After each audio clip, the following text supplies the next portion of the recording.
Hey, DawgNation, I'm Brandon Adams, and this is DawgNation Daily, the daily podcast for Georgia Bulldogs fans. I hope you are as excited about Monday and the start of a new week as I am. My guess is that many of you probably are. Obviously, these kinds of Mondays are a little bit different.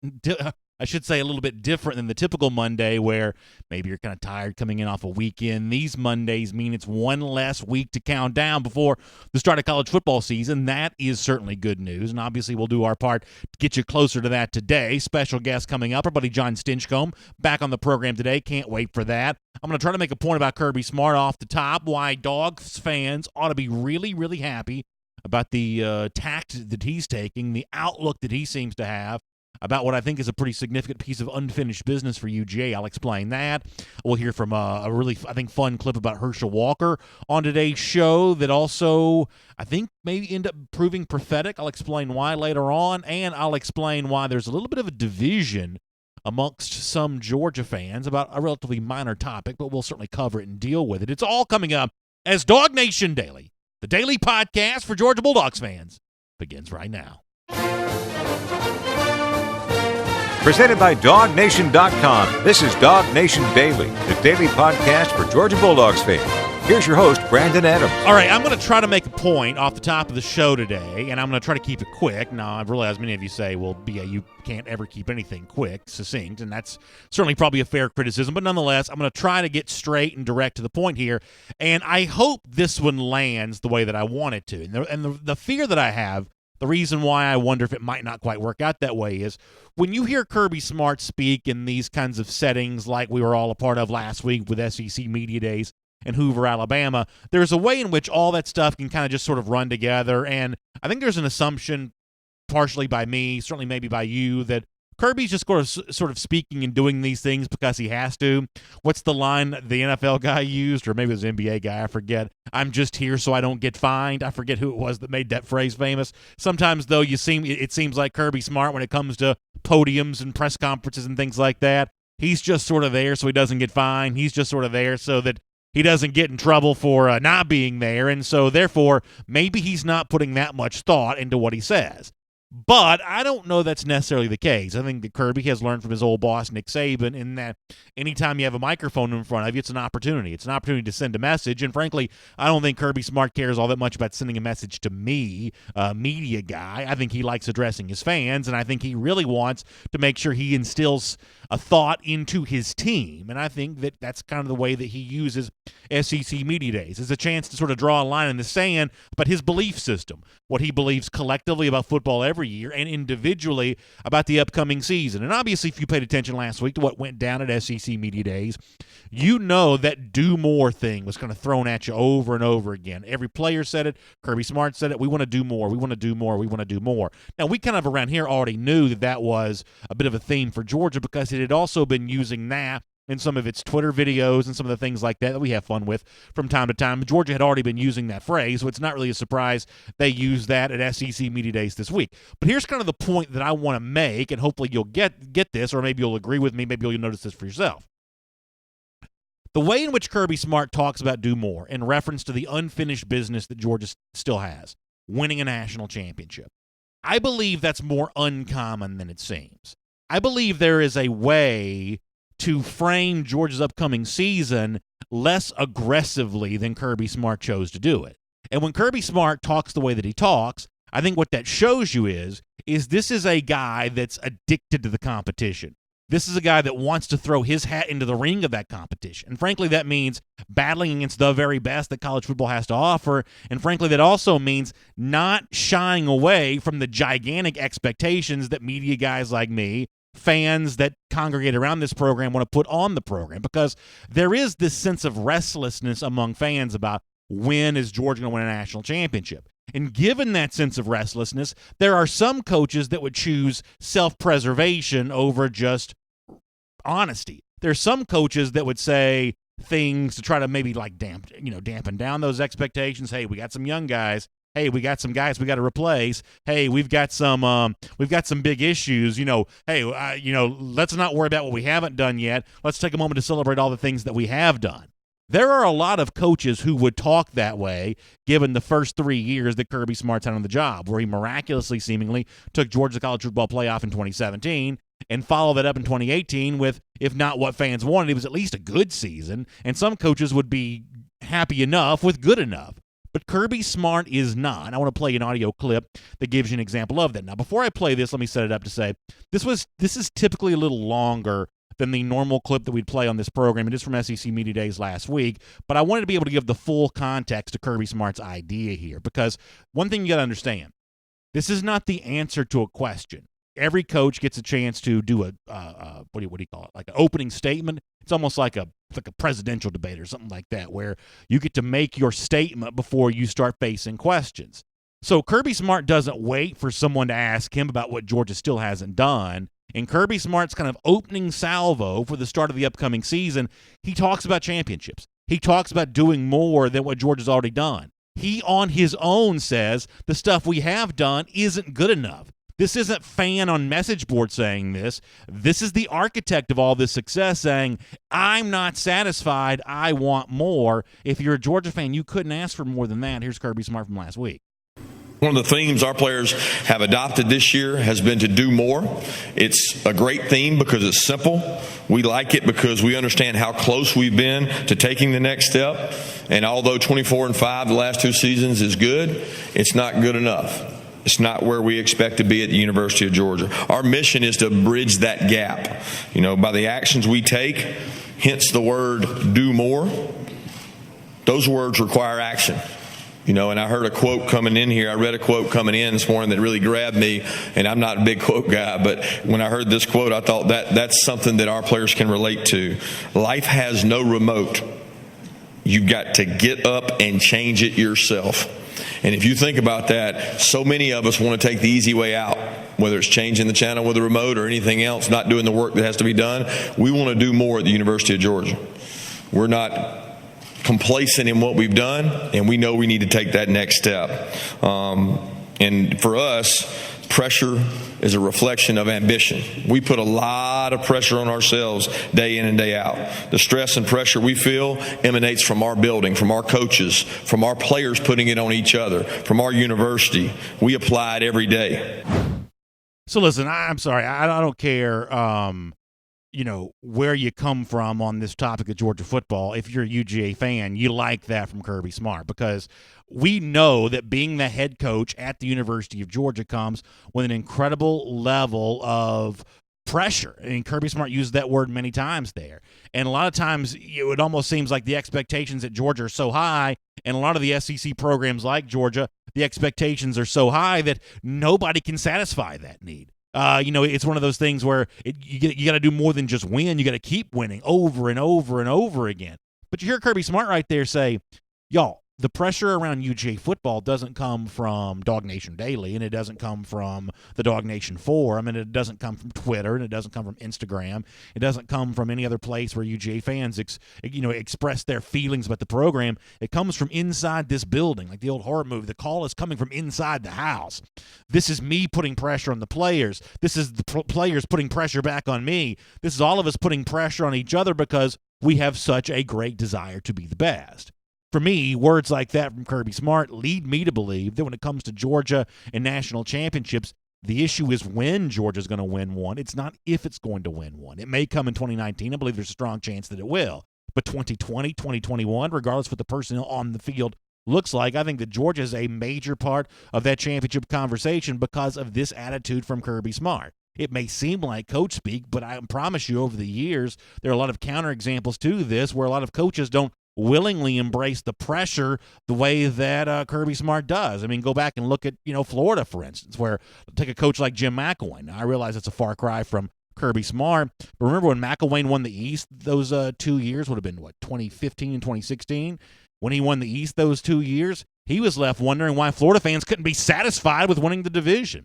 He didn't want to embrace the larger challenge, and he got spit up and chewed up and spit out by the SEC. Kirby's just cut from a different cloth on that. And then one more thing about the Kirby philosophy going into the start of the upcoming season, it's also reflected in what the other players talk too, because people like me, media-type guys, reporters, talking heads, whatever else, they want to make this unfinished business for Georgia a rematch with Alabama about vanquishing a specific foe they haven't vanquished yet. And Herschel Walker himself said He hopes Georgia does get that Alabama rematch and hopes that Georgia wins that game. He wants to see the Dogs take down the Crimson Tide. Many of us do. But as Kirby Smart, I believe, has explained to his players, and the players, I believe, have adopted as their own philosophy, this is more about hardware than it is any kind of specific opponent. I thought J.R. Reed reflected that philosophy really well when he spoke to me as part of an interview you heard last week on DawgNation Daily. Here's J.R. once again. It's just all about outworking your opponent and all about becoming better. What you did last year is not enough, so let's do more. It has nothing to do with Alabama. It just has something doing with yourself and looking the man in the mirror and figuring out where you can work at and where you can get better. Yeah, Kirby Smart a moment ago talked about pressure being kind of a byproduct of ambition or whatever it was that he said. And at Georgia, I think the thing that you like is the ambition. It extends beyond just a rematch with an opponent and saying, hey, we get to be better than Alabama. Georgia doesn't want to just be better than Alabama. It wants to be better than everybody. And I can't promise you that's going to happen in 2019. None of us know how the season's going to play out until it actually unfolds.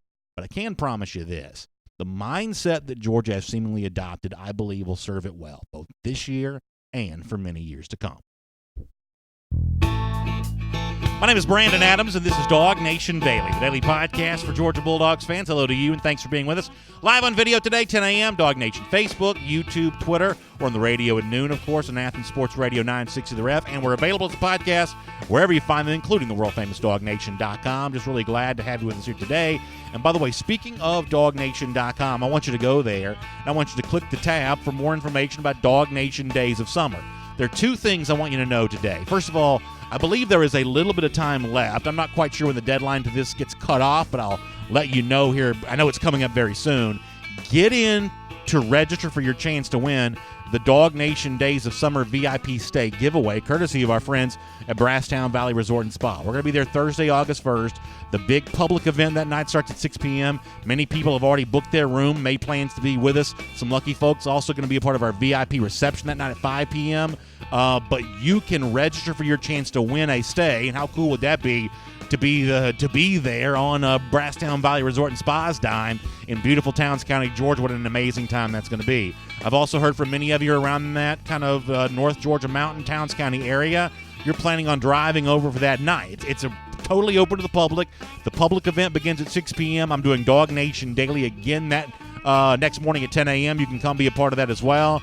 But this is all open to the public. You don't have to be staying at the resort in order to be a part of this. But for those of you who are staying at the resort, how much fun are we going to have Thursday, August 1st, as we celebrate the summer in style and get ready for the upcoming season at Brasstown Valley Resort and Spa for DawgNation Days of Summer. Cannot wait for that. We have a really fun guest coming up on our program in just a minute. I'm really excited to bring back the great former Georgia offensive lineman John Stinchcomb.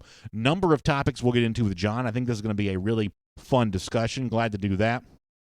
Before we get to that, though, I want to address a topic that I talked about on social media a bit this weekend, and I want to address the kind of the two different viewpoints that I've sort of heard on this. Georgia has announced new details about its fan day for this year. It is going to be Saturday, August 3rd. Is that the right date? I believe that's the right date. Saturday, August 3rd. It is going to be in the indoor facility, the Billy Payne, the House of Payne, they call it, indoor facility. There is no open practice this year. That's been something they've done the last couple of years. No open practice this year. The autograph session in particular is going to last about an hour. You can find all the details more about this at DawgNation.com. You can kind of check that out for yourself. That's kind of coming up there. And the point I expressed on Twitter over the weekend was that when you look at the demands the Georgia players have on their time, when it comes to the autograph requests that they would get, you'd never be able to satisfy that. If everybody in Georgia that wanted Jake Fromm's autograph could get it, the line would stretch all the way back to Watkinsville and Auburn and Bogart and everywhere else to try to get that autograph. There's just no way to fully satisfy all of that when it comes to Georgia players. And Georgia's obviously got a season to get ready for. This is right around the same time that practice is going to start. Practice probably starts the day before that or somewhere along those lines. So this is a busy time for the Georgia players. And yet, that said, I wouldn't mind seeing Georgia do a little bit more for its so-called fan day than this. Taking the open practice away, I think is a little bit of a disappointment for some fans. Certainly the short period of time to get autographs for those who have young kids, and I do. I'm kind of in that. that's kind of a disappointing thing for some people. And I heard from both sides on this. I heard from a lot of the folks who I'm assuming are maybe younger and don't have kids who say, if Georgia wins a national championship, I don't care the first thing about Fan Day. And I think that's a totally valid opinion. I also heard from the other side of this, which is, yeah, BA, I'm kind of there with you. When it comes to a Fan Day situation, I kind of miss the way it was when I was growing up back in the 80s, where it was like a free-for-all on the outdoor practice fields. You can talk to basically any player you wanted to. Admittedly, Georgia football is a lot more popular now than it was back then, so it's just a lot harder to accommodate things. So I don't certainly want to be the one at Georgia making the decisions on this, because it's not an easy decision to make. But it was interesting to see both sides of the opinion on this, in terms of maybe wishing Fan Day could be a little bit more extended, just be a little bit bigger. Take a look at what the Braves do for their Chop Fest in the winter. That's an example of what could be done from a fan perspective. Georgia doing a little bit less, and obviously time constraints are a factor in that, but people will continue to weigh in on that. You can reach out to me at DawgNation Daily for more on that, and of course you can go to DawgNation.com to find out more of those details yourself. Before I say hello to John Stinchcomb, I also remind you that there are fresh summer vibes all summer long at your local Kroger. It's a one-stop summer shop for wherever the season takes you. Kroger's got all the food you need for summer grilling, all the things you need for the day at the pool or the beach, or even some great patio furniture. I know many of you enjoying those last couple moments of summer before the kids go back to school. Think about Kroger as you do that. Stop by your local Kroger and take advantage of all the great deals they have going on. I've got an interesting point to make about Herschel Walker a little bit later on in today's program, a way in which he may have been proven prophetic on a statement he made last week. But before that, let's talk to our buddy John Stinchcomb. From Athens and across the SEC or wherever the recruiting trail may lead, here's a DawgNation.com insider. Fresh off a vacation, tan, rested, and ready for the upcoming season, our buddy John Stinchcomb. It's great to have him as a part of a DawgNation Daily here today. He's good enough to share some of his time with us. John, it's always fun talking some football with you. I appreciate you being here with us today, and just glad to have you back a part of the program. How you doing? I'm rested. I'm rejuvenated. I've been on vacation. Now I'm ready for some football. Yeah, listen, I think we're all the same way on that, especially if you're lucky enough to take the late summer vacation. If you take the early summer vacation, you've still got a lot more days to count down. But if you're lucky enough to take that thing kind of like late July, early August, depending on your kid's school schedule, you can really kind of chop into those last few remaining dog days of summer type stuff. So well played by you to kind of do the vacation in such a way that, you got practice starting, you've got a lot of sort of hyped up conversation going now. You've really done a pretty good job in cutting into some of those remaining summer days by when you took your vacation.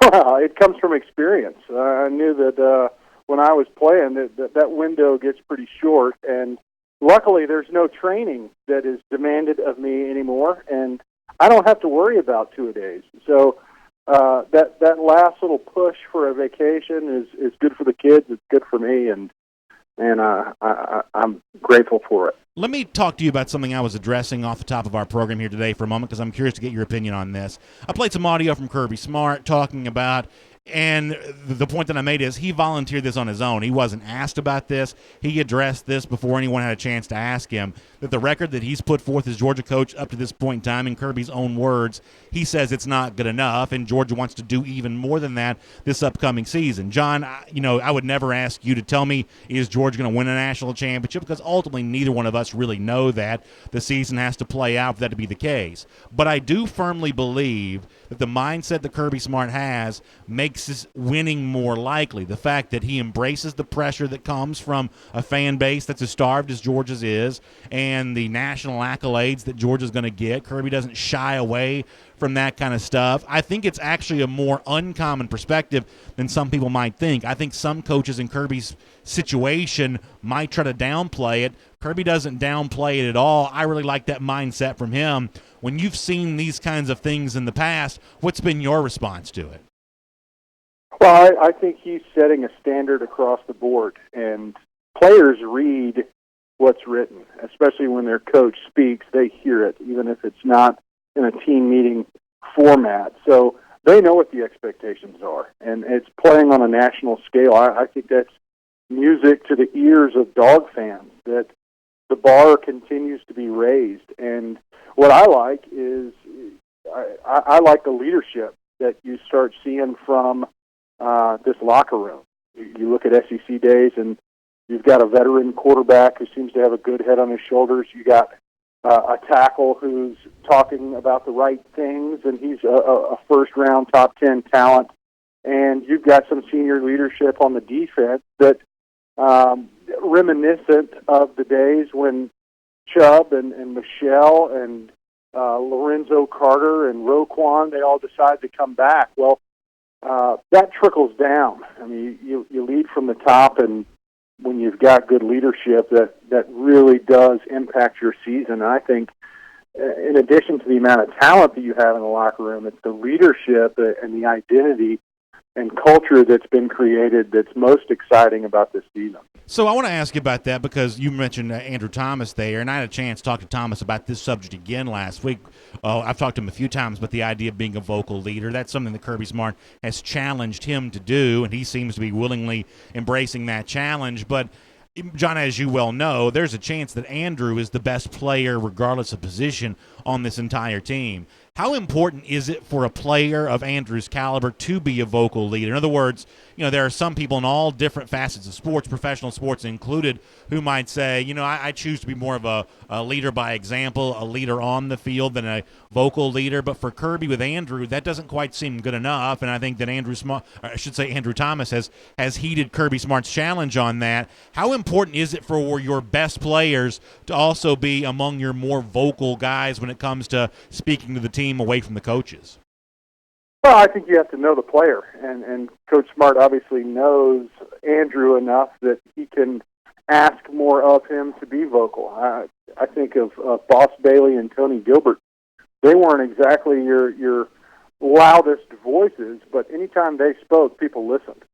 And sometimes that's what you need from your leadership. And then there's some other roles that if you see an opportunity for a guy to grow and step into that space to be more of a vocal leader, you challenge him and you push him. And that just comes with familiarity with the player and what they can offer and what your team needs. So if that group offensively or really as an entire team needs Andrew to be that vocal leader and Coach Smart sees that capacity in him, then of course you want to challenge him to grow and continue to step up because, he is a super talent and he's automatically got a platform because the other players recognize the type caliber player that he is.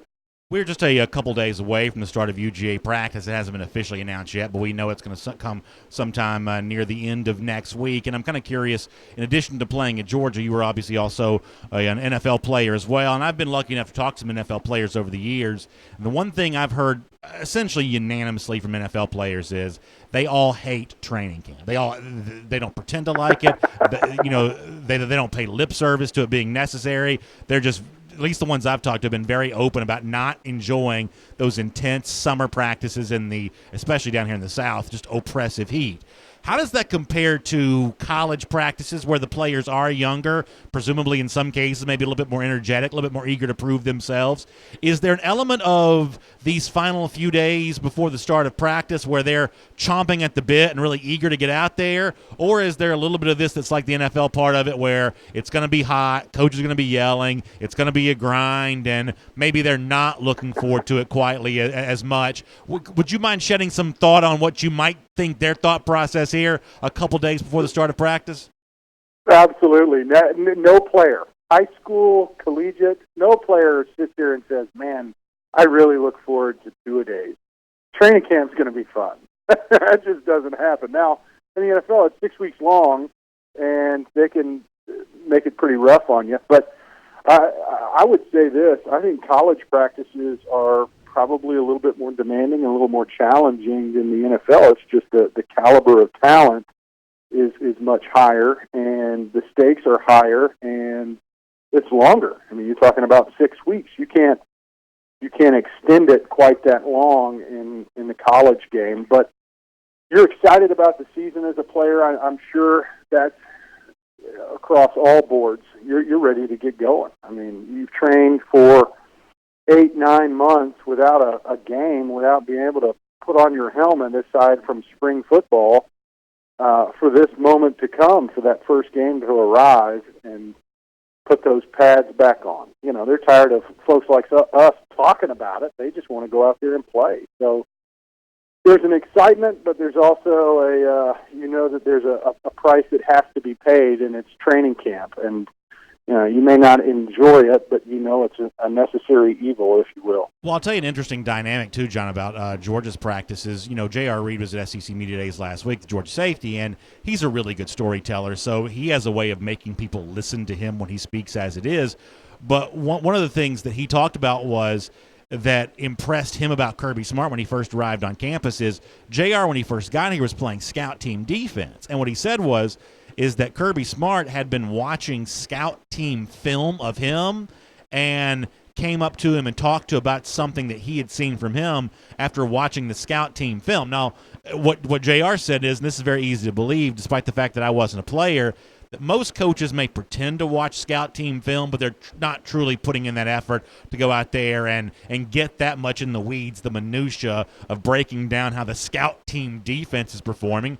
But according to JR, Kirby apparently was. So, John, isn't that kind of an interesting dynamic for Georgia practice where every rep counts, even scout team stuff, because someone somewhere, maybe even the big guy himself, is actually watching you, and that kind of serves as its own source of motivation that this isn't being done all for naught. I've got a chance to impress on every rep, be it a drill or a scrimmage or anything else, because these coaches really are evaluating this kind of stuff closely. That probably does add to the demeanor of the players and the mood around practice, I'm guessing, almost for sure, right? It definitely should. I know as a younger player, sometimes it's discouraging. You're not the starting guy. You're not probably going to see a lot of reps on Saturdays between edges, but in the back of your mind, you're preparing for that opportunity for when it comes. Now, that gets lost sometimes. Sometimes it's the dog days, and you're tired and feeling sorry for yourself, or you don't get to play, and you just start going through the motions a little bit, and just know that, hey, it'll happen. When my time comes, I'll be ready. But when you have the coaches whose time is stretched thin, let's be honest. I mean, they're very busy during the season of recruiting and training and trying to get ready for the next opponent, and it's easy to see how they could lose sight of evaluating some of the younger guys and continuing to challenge them, knowing that most likely they're the guys you're going to be relying on next year or the following. So it's really encouraging to hear that that's not lost. We all can agree that Coach Smart's probably one of the busiest coaches in college football, just the way he attacks everything. He has his fingers in every pie and is heavily involved, especially in recruiting. So I don't know if he sleeps at night, but he definitely does a phenomenal job of keeping his finger on the pulse across the board. As a young player, to know that what you're doing out there on a practice field matters, and not just for the guy across from you. You're not just preparing him, but you're preparing yourself for when your opportunity comes. That's got to be encouraging and challenging, which is probably what any athlete wants. John, it's incredible to get a chance to speak to you here today on DawgNation Daily. I always love your insight because you have been there, you've lived through that, and you're also still obviously a big advocate for this program now. So it's fun to be able to chat with you here today. I look forward to doing that a lot in the months to come, and I certainly appreciate your time. Yeah, always a pleasure, brother. Thanks, sir. Good stuff there from John Stinchcomb, the great former Georgia Bulldog. And by the way, I guess I did start a little bit of a sibling rivalry last week when we talked to his brother Matt Stinchcomb, and I jokingly said to Matt that I was going to call him the other Stinchcomb since we've been doing some stuff with John. But it's really fun to be able to have him on the program there. Always great to have John Stinchcomb as a part of DawgNation Daily. Really, really good stuff.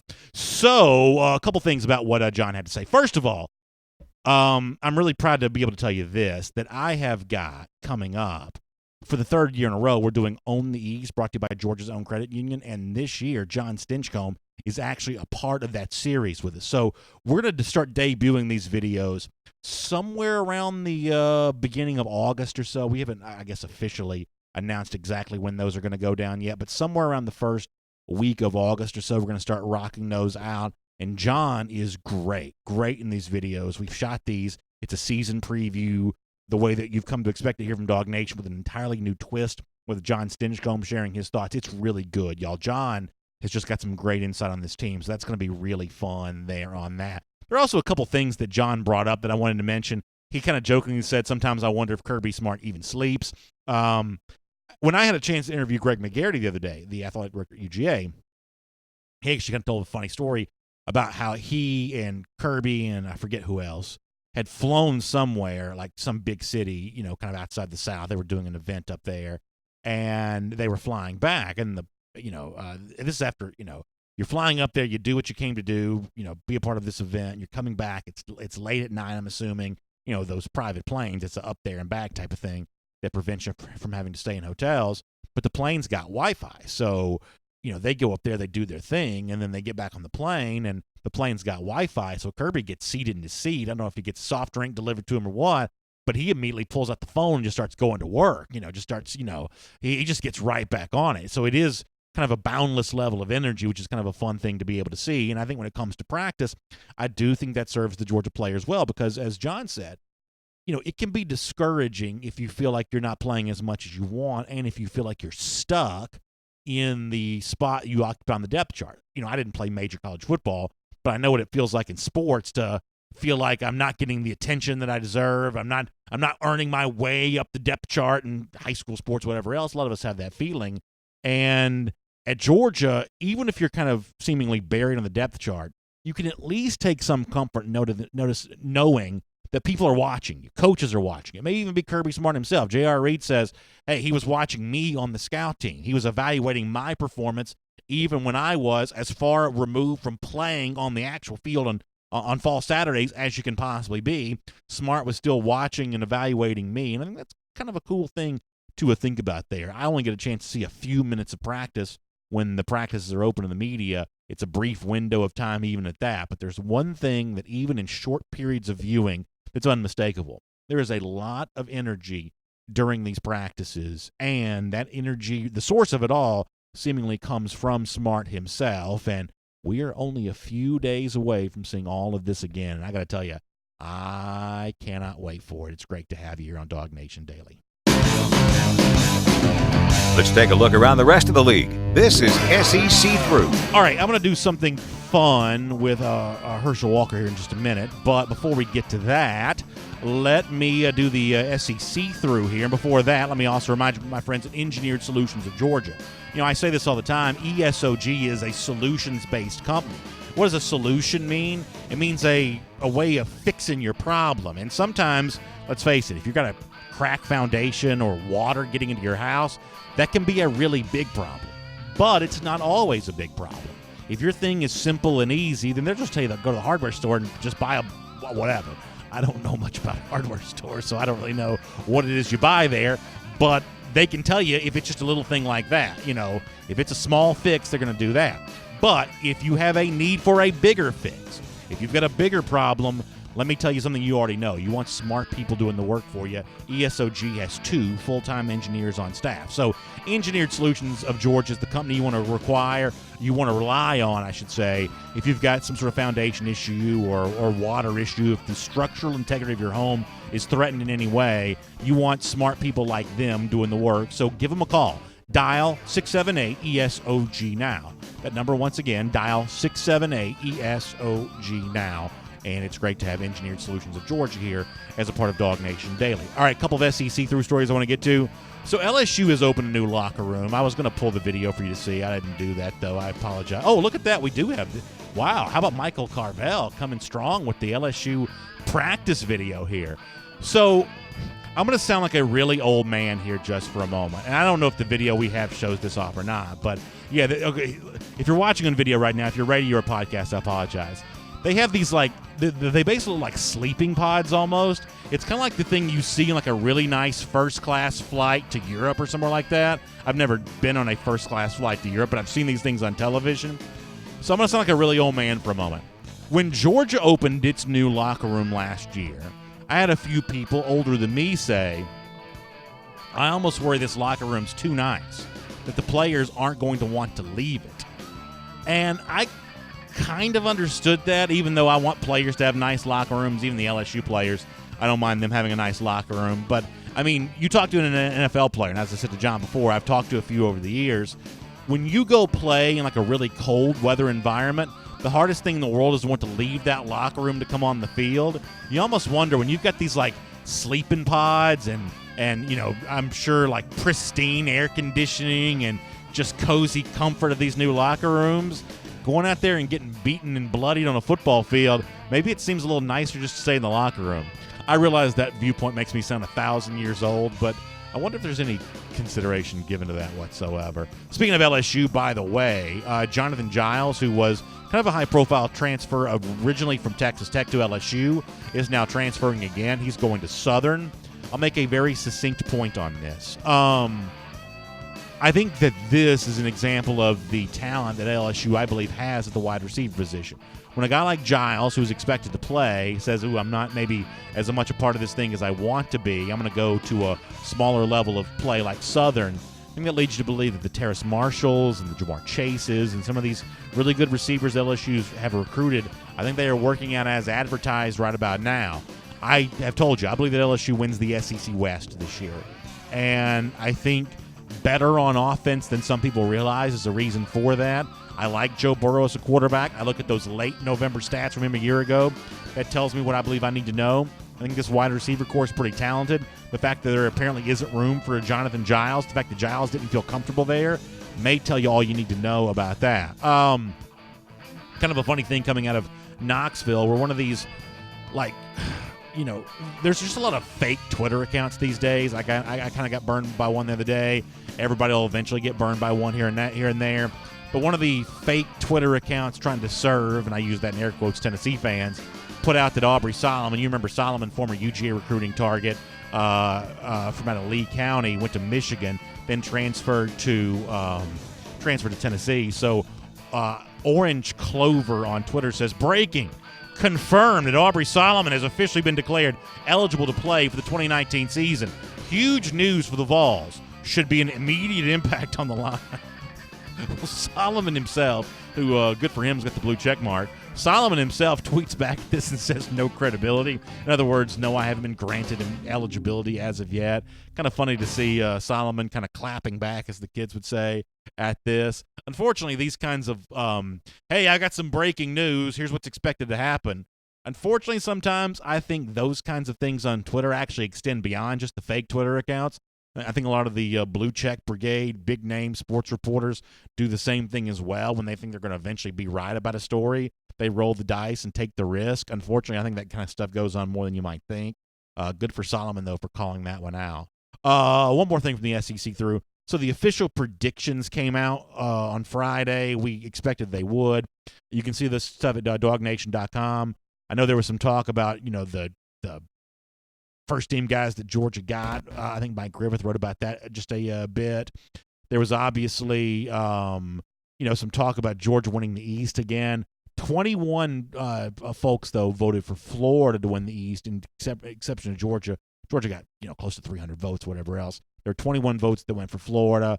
Every team in the SEC East, with the exception of Vanderbilt, also got one vote at least to win the division. It was kind of funny to see Alabama more of a clear-cut favorite in the West, at least based on these votes, than Georgia was in the East. That's patently absurd, though, because I think that LSU is one of the top 5 teams in the country. I don't think Florida's anywhere close to that.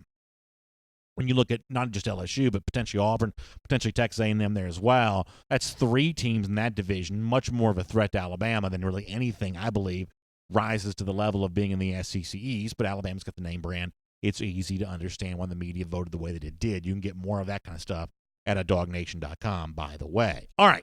I want to go back in time just for a moment. Last week at SEC Media Days, I had really one of the professional thrills of a lifetime to spend several minutes with Herschel Walker. Now, I wasn't the only reporter there, but I had a chance to ask a lot of questions to Herschel. And one of the things I asked him about was his thought on DeAndre Swift and the current crop of Georgia running backs. Well, there is one thing in particular that Herschel likes about these backs. I'm going to play this audio for you. You may have already heard this, but I'm playing it for a specific reason because it sets us up for something else. Here is Herschel Walker sharing his thoughts on Swift and the rest of the UGA running back core. I tell you, the running back's absolutely incredible, and that's what I was talking about earlier. I say, what I'm happy to see about the running backs at Georgia is they're not just football players or running backs. They can catch the ball. People didn't realize, when Chubbs left, Chubbs could catch. He wasn't just a guy that can run the ball. He can catch the ball. Michelle, people see it now today. And now DeAndre Swift, let me tell you, that guy's a football player. I wish I had that stop and go like he had when he plays. And he's not just a quick guy, a fast guy, but he's strong. His father is a bodybuilder. I'm like, the guy is strong. And he's a leader. And I think that's what matters a great deal. So I think that's really good stuff from Herschel Walker. Obviously, anytime he's talking Georgia running backs, there's going to be this need to sort of stop and just take in every word that he says. Herschel's one of these guys, as I said last week, that doesn't talk to the media a lot, so therefore you are you're just going to just listen in very closely to every single word that he says. That's good stuff there. But in particular, it's the thing about the running backs catching the ball out of the backfield, and the fact that was something that Nick Chubb had been good about. Sonny Michel was obviously really good at that too, and we've seen that from DeAndre Swift, but Herschel seems to believe that's going to be more than just Swift that does that. Well, apparently that may have been proven prophetic by something that our buddy Michael Carvel also wrote at DawgNation.com. I was seeing in Carvel's piece, kind of talking to the high school coach of Zamir White, Richard Bailey, from up there in North Carolina, that he also says, in addition to Swift, who's a very effective pass catcher, Bailey, who was Zamir's high school coach, says that he's a very good catcher of the football. He catches passes, and he's also willing to pass protect there as well. So in a day and age in which Georgia starts this upcoming season with fewer known commodities at the wide receiver position than we've kind of come to expect in the past, Herschel Walker says, yeah, but what about those running backs being pass-catching threats out of the backfield? We know that DeAndre Swift can do that. We've seen him do it. We suspect guys like James Cook could also do that. But according to the high school coach of Zamir White, don't be surprised when he's catching some of those balls there as well, being a factor in that passing game. Another reason why he could be a really fun redshirt freshman breakout guy coming off an injury here, and another reason why this Georgia offense this season's got a lot of different weapons, a lot of different toys to play with once the season begins. So I hope you'll check that out at DawgNation.com. And by the way, while you're there, another piece, it's just gone up, at least as far as I know, it's just gone up. I'm just now seeing it. Jeff Sintel's got an interview with Cedric Von Prawn up there. Now, I haven't seen the piece yet. I don't know what Cedric has told Jeff Sintel, but I do know this, that is a very, very important recruiting name for Georgia the rest of the way here in the class of 2020, especially after Georgia has been kind of left at the altar by Andrew Raym, who chose his in-state program, Oklahoma. It would seem that Georgia now has all of its eggs for an additional offensive lineman in that basket of Cedric Von Prawn, and this is a contested recruitment as well. Right there in New Orleans, LSU's not going to give this thing up without a fight. There's some other programs that have been mentioned there as well. Let's see what we find out from Cedric in the interview with Jeff Sintel. By the way, our Gator Hater Updater, 996 days. That's how long since Florida's beaten Georgia. We'll see you tomorrow right here on DawgNation Daily. And on video, y'all give me 1 second here. I need to plug in my computer because it's about to die here. And then I want to take your comments as part of our R.S. Andrews cooldown. In fact, if you want to throw that up there, I will kind of clumsily reach down and grab this thing. Excuse me 1 second.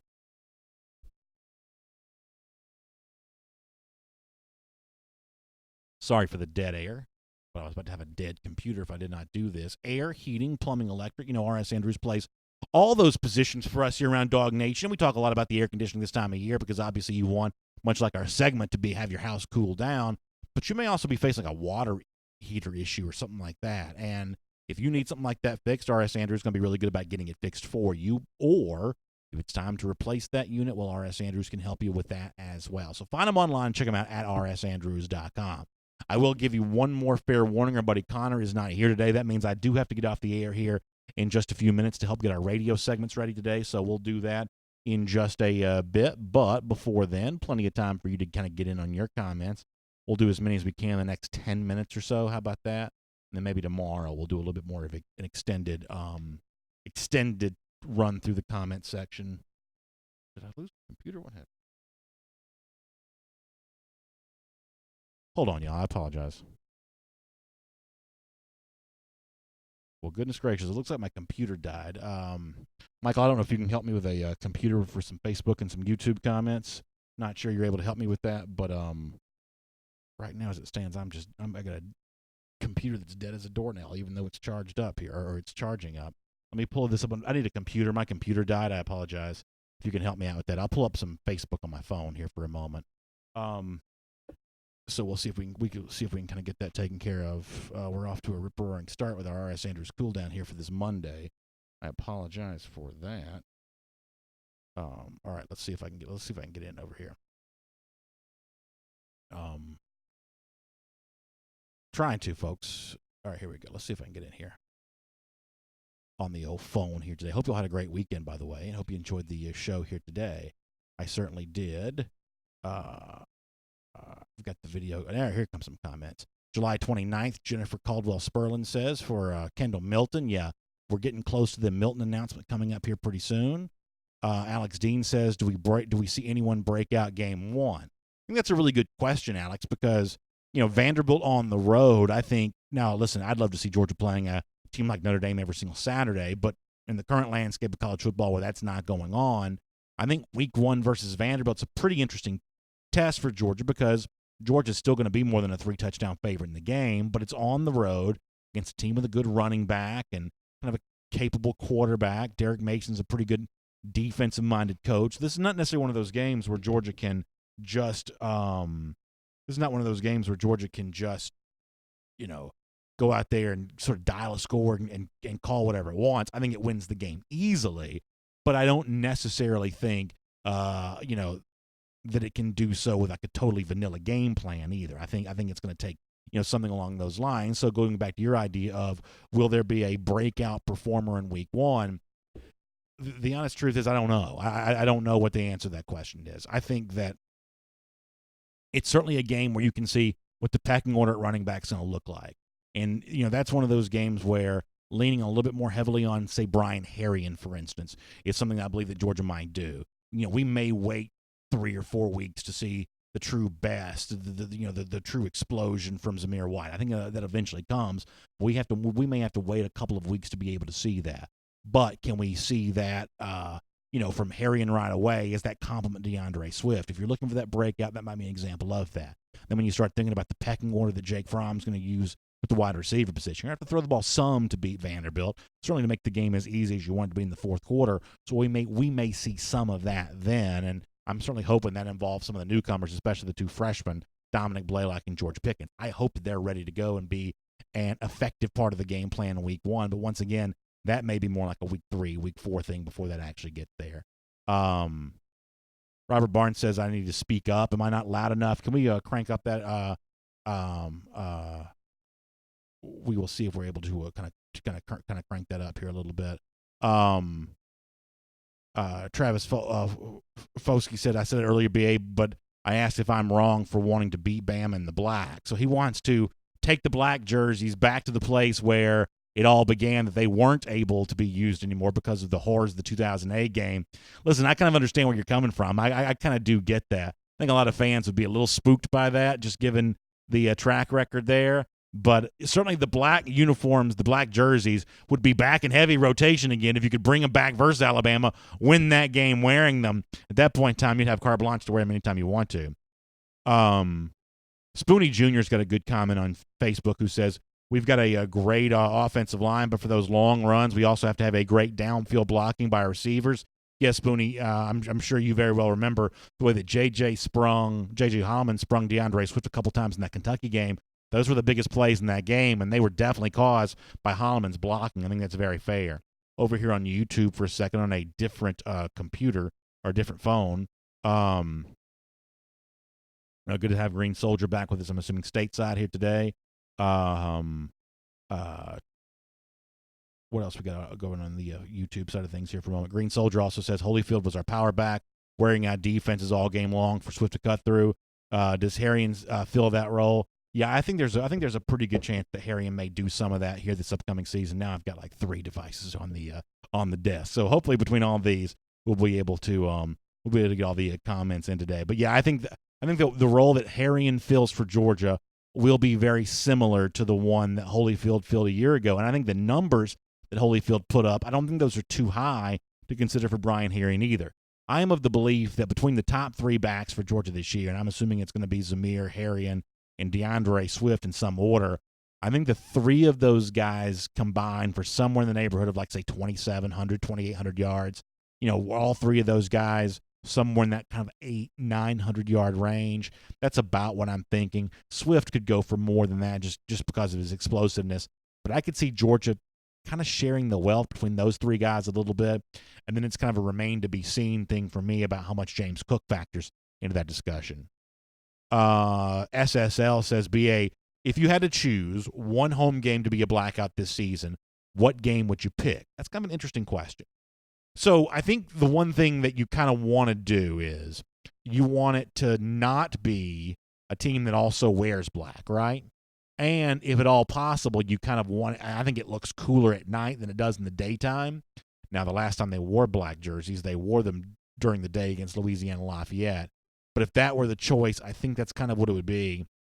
I mean, what if – is it too much to say? I mean, what I've said in the past is I like the black jerseys as a fashion statement because I do think they look cool. I don't necessarily like them as a motivational ploy. At this point in time, I don't even think very many fans even think they are a motivational ploy. But a game where it looked like Georgia was trying to use them for motivation is probably a mistake. So, unfortunately, I would probably say one of the lesser games. And, typically I'd be in favor of, hey, Georgia wears them the same game every single year. For instance, the last home game every single year, the so-called senior day. This year, that is Texas A&M. Would it be too much to wear those against the Aggies? I wonder. That's probably a fair question. Over here, let me go back to YouTube for a moment. See what's kind of going on. Kyle Jones taking some jabs at Florida. Yeah, it's the overall state of that roster right now, which is why I've questioned their fitness to really be not just a threat to Georgia in the East, but kind of a national contender. I just think there's too many holes. Florida's got some talent. Certainly defensively, they've got a little bit. But for the most part, I'm not high on Florida. I've expressed that before. Brad Wallace says, man, nobody remembers the 2008 Sugar Bowl against Hawaii. I don't know if that's a reference to a previous conversation or not, but I certainly remember that. Georgia did wear the black jerseys there that day as well and dominated a Hawaii team that had been kind of a little bit of a trendy pick going into that because they had been undefeated. Huck Finn, one of our resident trolls on YouTube, says that my computer died from an overdose of delusional optimism. What's frustrating to me about my computer dying is I had it plugged in. I don't know how does the computer die when it's plugged in, but it did die. I recently started using a different computer on here, and it's a bigger computer. It's a 15-inch screen instead of a 13-inch. It's amazing how much more that thing drains down the battery just being a little bit bigger. What else is on YouTube? CrowKing123 says, so close to getting that Milton commitment. Lord knows we need some good news. It's been a slightly disappointing, boring month. Yeah, you always run the risk of this with recruiting where, a lot of people will kind of look at some tea leaves that could be formulating and say, oh, it's going to be a wild month of July. And then sometimes those commitments don't quite fall into place. I think Andrew Rain threw a monkey wrench into some of that kind of stuff. And, maybe there are a couple of others that have slowed down their process compared to at one point in time what some people thought they might be doing. But the Milton thing can certainly open up some doors. For one thing, I don't think Georgia takes a second running back commitment until Milton makes his decision one way or another. I think Milton is their prime directive when it comes to the running back position. And I think they want to let him have his day in the sun. For instance, if a slightly lower rated back were to commit to Georgia right now, that would steal some of the thunder from Milton with his decision if he does choose Georgia on July 29th. So they want to let him have the spotlight to himself for now. And you could see that next back fall into place pretty quickly after that, maybe, if Milton goes July 29th. I don't want to make a prediction about when it might happen, but the door would be open for it to happening, I guess is what I'm saying there. What else is on YouTube here for a moment?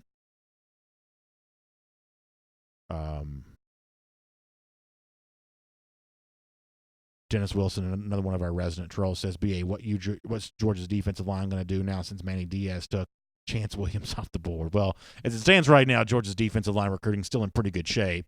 The Timothy Smith thing, maybe a little bit of a disappointment just because he was so big.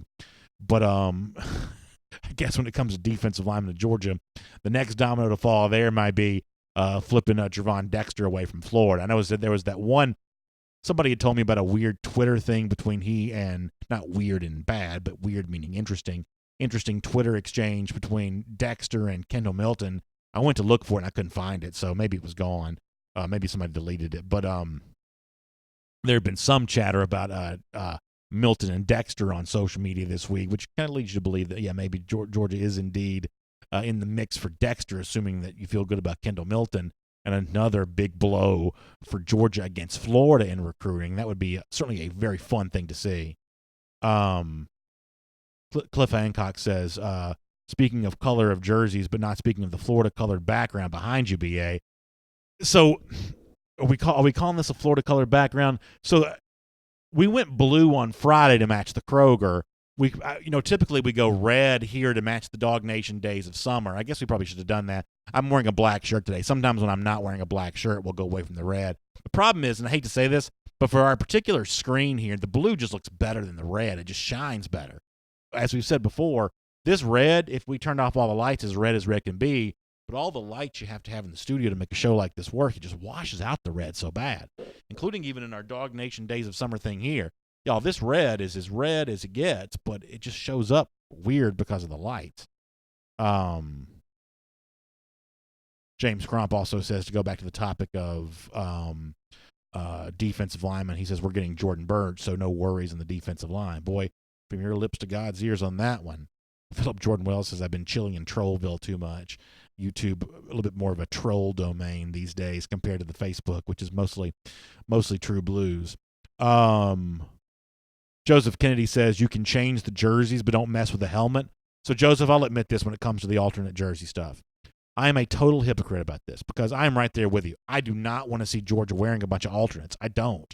But every time one of these guys, or it's almost always guys, every time one of these guys on Twitter, Instagram, something like that, will design one of these alternate Georgia helmets, kind of a chrome silver or something like that, I will admit that I almost always think they look really cool. I don't want Georgia to have one, but I do like looking at those when people make those kind of, their own. And frankly, I'm not even sure how they make this stuff online. But when they do make them, I have to admit I kind of like it. But I don't want Georgia to wear it. What else is going on here? Zenti Zelo Allen calling me out, saying, stop overlooking James Cook. It's a reason why Kirby liked him so much following camp. Let me get the rest of Zelo here. He also broke some nice runs for us last year. Okay, so Zenti, I'll admit this. His stats by the end of the year actually end up looking a little bit better than I originally thought they did. His yards per carry actually end up looking pretty good, and he's obviously that weapon, out of the backfield. I mean, I talked to Kirby about Cook last week in that kind of private media availability before SEC Media Days began. I asked him the question anyway, and, he did admit they have to be kind of creative about how they use him out of the backfield. All I can tell you is that I am not counting James Cook out of the competition, but you have to kind of give your opinion and you have to kind of, reflect what you think is most likely to happen. And Kirby did admit that it's hard to get a lot of carries from more than three backs. I think you can get three heavily involved. It's hard to do much more than three. As it stands right now, I believe the three are Zamir, Harry, and Swift. And I think that Cook is going to be working this summer to try to change that. He's probably going to be more healthy now, or healthier now than he was back during the spring, which will give him an opportunity maybe. But you have to reflect your opinion in the show, and that's my opinion. I'm going to bet on Harry, and I'm going to bet on Zamir right now. I'm going to bet on Swift. If I'm wrong, I'll be happy to admit that I'm wrong and happy for Cook for his opportunity. Certainly he is, a pretty highly regarded recruit in his own right and a capable athlete. But, Harry brings the experience. Zamir White brings just the sheer shock and awe of his skill set, and DeAndre Swift's got a little bit of it all. So I understand where you're coming from, Zenti. I think it's a fair retort back to me for sure, and I'm glad to have somebody arguing for James Cook in the comment section on this because you want to reflect all sides. But my opinion is more with the trio that I just mentioned before. Shy Boogie checking in from Sanford, Florida. Shy, appreciate you being a part of the program. Gerald Harmon says that Hawaii team was like this current UCF team. Gerald, I think that's a pretty good analogy for sure. I think it's really good. Sharonda P. Taylor says the black jersey's never going to have the pleasant shock value it did the first time against Auburn. It is true. one of the happiest moments for me as a Georgia fan. Ultimately, the game itself doesn't end up meaning all that much, because Georgia doesn't go on to play in the SEC championship game, doesn't win a national championship, despite the fact that it, I think, finished the year ranked number 2 in the country. But the 2007 blackout game against Auburn, one of the great memories in Georgia football history. And to this day, I have kind of vouched or touted for, that Soulja Boy Superman song, that being kind of like the thing that the Georgia-Auburn rivalry, the victory cigar for that game, because, Auburn played that song in 2017 in Jordan-Hare as a response to what Georgia had done 10 years prior in 2007. Georgia did not return the favor this past year, although I would certainly like if they would have. I guess they did play, and I'm kind of in over my skis on this. One of y'all told me they played the Swag Surfing song, which had been a big Auburn song in 2017. So that's your update on songs being used to taunt opponents. Jason Glossier says we need to wear the black at night or in winter. He means late in the season. It's too hot during the summer. That's probably true. Most of the NFL teams shy away from dark-colored jerseys at home if they can avoid that. That's probably a fair point. Alex Dean says we've got to win the game this year, like the Rose Bowl, power through the win. Yeah, I guess the Rose Bowl is also on TV again this weekend. That you never get tired of watching that, do you? Boy, that's a fun thing to watch. G. Grace Bama Boy says Cook transfers. Grace, I understand where you're coming from. You say, well, if a guy's not a big part of the running back plan, does that mean that he's not a big part of Georgia's plans in general, and does he get dissatisfied and move on? I think you have seen, to a lot of Georgia's players' credit, a willingness to want to stick around, fight it out, and earn their chance. And for some guys, it's really paying off. Don't be so quick to assume that just because James Cook is not one of the first 3 backs used in Georgia's rotation, if my prediction ends up being true, don't be so quick to assume there's not also, though, another opportunity for James as a kick returner because he's so fast, as a receiver because he's kind of got some of that skill set there as well. James Cook could still be heard from in a number of ways, even if he's not one of Georgia's top 3 running backs. I'm going to get off the air here in just a couple of minutes, y'all, and I appreciate your patience with all the wildness with the comments. With me trying to find some. Nick BR01 says Harry and Swift leave after this season, so Cook and White will share the backfield in 2020, and I think that's a really good point. That if you see Holyfield wait his turn, really emerge as a 1,000-yard back, if Harrian's the version of that in 2019, that puts together a clear path for a guy like James Cook in 2020. Or a guy like Kenny McIntosh soon after that, or whomever else. So I think that's a pretty fair point.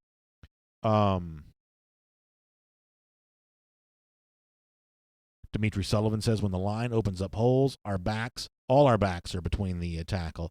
Yeah, I mean that's the other thing for all these backs in comparison to what, say, like Chubb and Michelle did in 2017. And Jeff Sentell's been really good at making this point.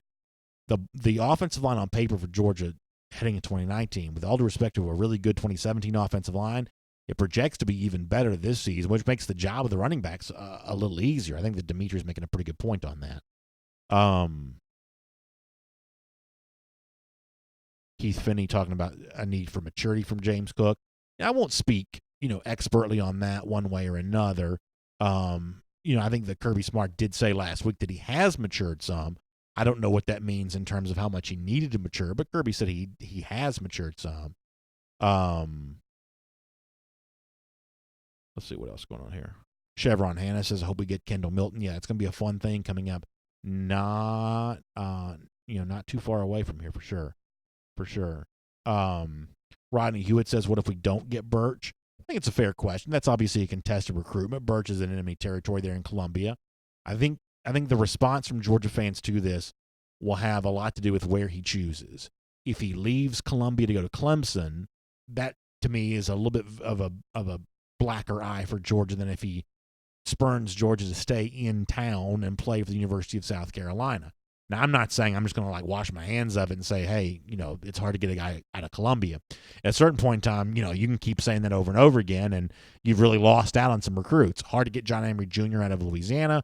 Hard to get Andrew Rame out of Oklahoma. Hard to get Jordan Birch out of Columbia, South Carolina. Everybody's got a geographic pull to somewhere, but these are the recruiting battles you're choosing to fight. So even if Georgia loses him to South Carolina, I'm not going to sugarcoat that too much. It's the kind of recruiting battle that Georgia needs to win if these are the guys they're going to pursue, because they've also lost some high-profile defensive linemen who they did not have a geographic disadvantage with. Brzee leaving the Beltway area to go to Clemson. Murphy leaving Atlanta to go to Clemson. So I'm not going to tell you that this is not a battle that Georgia should expect to win. I don't see any reason why they should not. But it will be treated a little differently if he chooses the in-town school, South Carolina, over the boys from the upstate in Clemson. That's probably fair to say. What else is going on? Jimmy Guthrie says that Harrian's 18 stats are identical to Holyfield's 17 numbers, which maybe speaks well for a breakout for him. Jimmy, I'm glad you shared that. Good stuff. Thank you so much.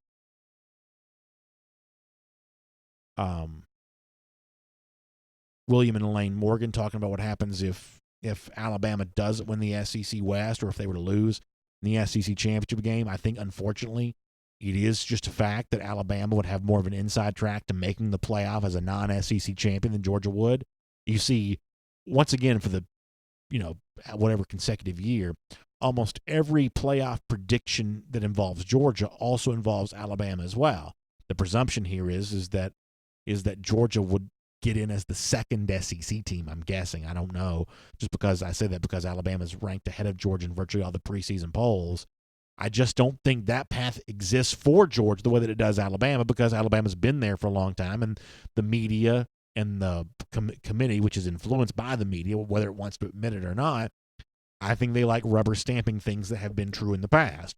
So they'll give a break to Alabama, not because they like the Crimson Tide better, just because they're used to seeing Alabama in the playoff. Therefore, it seems a little bit easier to grease the wheels for them to be in there. I think that's probably a fair concern. And think about you could win the SEC and still not completely be vanquished. Still not have completely vanquished Alabama is kind of a chilling thought, I guess. But winning a national championship is expected to be hard. So fair enough. What else? We're going to get ready to get out of here. Y'all, I apologize for not being able to take more comments. Sorry for the slow start in getting the comments going. Randy Hall also says, anybody talking about Robert Beal? Beal is one of those guys that a couple times last year showed the flash. He got after the quarterback a couple of times. I think, unfortunately for a guy like Beal, maybe a little bit like James Cook, this is not so much an indictment against him as just the sheer totality of the numbers there and that kind of outside linebacker pass rusher capacity.